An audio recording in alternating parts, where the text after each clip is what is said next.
I'm Francine, bringing you more reviews, recaps, and rants on all your favorite K-dramas. This is Dramabuds, an anime podcast. Welcome to today's episode of Dramabuds. How have you been? I have had a week. I've not even had 2 weeks. I've had 3 weeks of insanity. But you know what? I will save the explanation for my Q4 recap. Just so you know, what's going on in this girl's brain. A lot happened. Q4 recap. Okay, today I'm gonna deliver on the second lead syndrome love triangle discussion that I promised last episode. And I thought of bringing this up because of Castaway Diva. I just finished that this week. And I was thinking of doing a review on it, but I thought I didn't have much to say at all. So I might as well just talk about, the second lead there and the love triangle, quote unquote, there. Because of course, as you know, writer Park Hye-ryun is very iconic for her love triangles, right? And of course, the startup debacle of 2020, no one wants to remember that. Let's all put that behind us. But yeah, watching Castaway Diva, she, fixed a lot of the issues I had with the love triangle aspect from startup. But it really just doesn't hit the same. So it's there and it's not as problematic or frustrating as previous love triangles. But then you just look at the love triangle as a trope in itself, as a setup for drama. And you really wonder, why? Why is this even necessary? So I just want to kind of dissect my thoughts on that. And also talk about why I just, in general, don't fall for second leads. I think I've had, quote-unquote, second lead syndrome maybe 2-3 times, 4 at most, in my, 140 K-dramas. So yeah, I just want to unpack all of that today.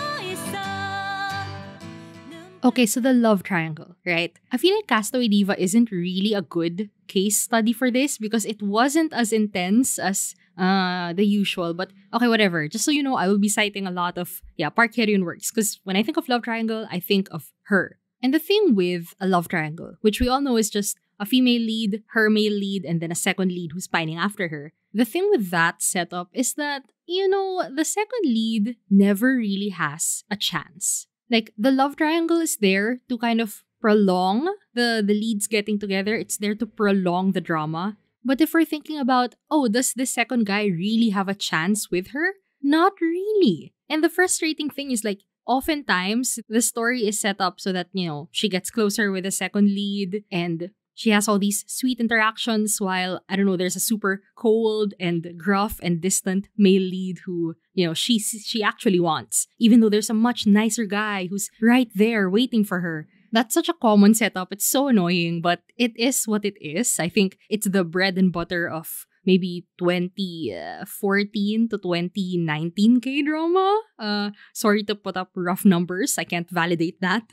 But in general, love triangles just prolong the inevitable. That's the thing. That's what annoys me about it. I'd say some of the best love triangles really give the second lead as a solid chance. For example, Moon Lovers' Scarlet Heart Duo. Of course, I watched that knowing what would happen. So, I kind of set my expectations already. But as I was watching it, girly Jesus was with Wang Wook until episode 12 when they finally broke it off for real and she, finally saw Wang So for who he was. And the thing is, she really was into Wang Wook. Terrible guy, by the way. I mean, even if he is played by Kang Han-ul, I hated him. He was a coward. He was a weakling. He was nothing. He was not the person that Jesus needed at that time. She needed Wang So who would actually go the distance for her. No matter how toxic he may be.